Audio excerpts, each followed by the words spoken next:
we'll be talking about malignant hyperthermia. So what is MH?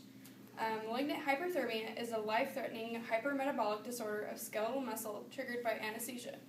It is genetic, and it also is a defect in calcium regulation and intracellular calcemia can result. It is a genetic defect in the gene RYR1. The ranitidine receptor is responsible for this genetic disorder, and the ranitidine receptor modulates calcium release from channels in the sarcoplasmic reticulum. It is an essential step in muscle contraction. There is no evidence for primary defect in cardiac or smooth muscle cells. The ranitidine receptor is a calcium release channel located in the endoplasmic and sarcoplasmic reticulum membrane and is responsible for the release of calcium ions. And these get stuck in the open position, causing an increase in intracellular calcium levels and increasing the sustaining muscle contractions. Ranitidine is at nanomole concentration, locks the channel open in a state and inhibits the channel at high concentrations. The RYR1 isoforms is primarily expressed in skeletal muscle and is located in the junctional region terminal to the sarcoplasmic reticulum. RYR1 also appears in low levels in cardiac muscle, which leads to irregular heartbeats. It is also apparent in smooth muscle, stomach, kidneys, thymus, cerebellum, adrenal glands, ovaries, and testes. More than 150 point mutations in the RYR1 gene have been linked to MH. And the depletion of the ATP is when the cell is trying to get the calcium back into the cell or out of the cell, and the potassium ions are trying to get back in. So, next please. What triggers MH? The volatile gases in inhalation anesthetics are MH triggers. So this is halogenated fluorines ions, and there's desflurane, sevoflurane, isoflurane, and succinylcholine.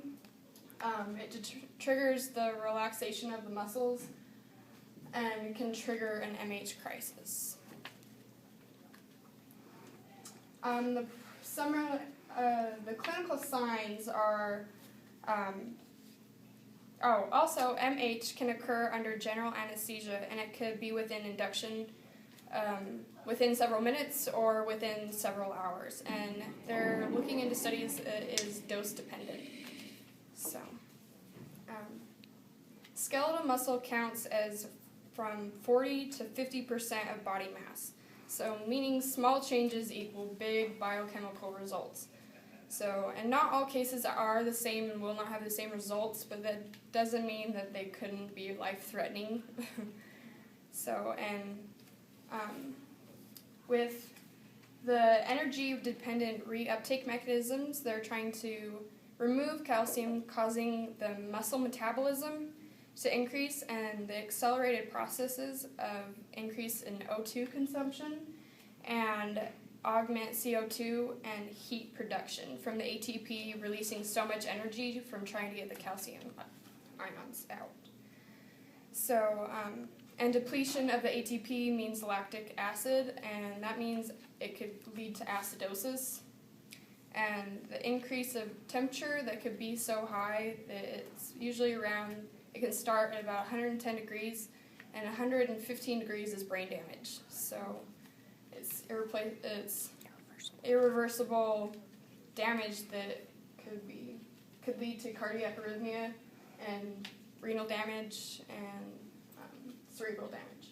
So the anesthetics use the skeletal muscle, and they cause the contraction and the hypermetabolism with the CO2 and the O2, creating your heart rate speeding faster, so more ATP is being used and more heat, and the potassium and the increase of breathing and respiratory rates cause cardiac arrhythmia, which is a high cause of the death MH. Acidosis, hyperkalemia, hyperthermia lead to cardiac irritability, easily altered blood pressure, and heartbeats that can lead to cardiac arrest. Some clinical features of MH are increased intracellular concentrations of calcium ions, increase in body muscle metabolism, tachycardia, tachypnea, cyanosis, body rigidity, and an increase in end-tidal CO2 levels out of proportion to minute ventilation. So the breakdown of the muscles is after the ATP is used, there's so much muscle and so much energy that it's trying to use that it starts to basically eat away your muscles, so you're going to have some serious muscle damage after if it goes too far. Some late complications could be brain swelling, cerebral edema, renal failure, liver dysfunction, and pulmonary edema. Thus, death is a very high possibility in any of these in MH, and it should be considered serious. Thank you. Just to prove you were all here. Proving it, we're here.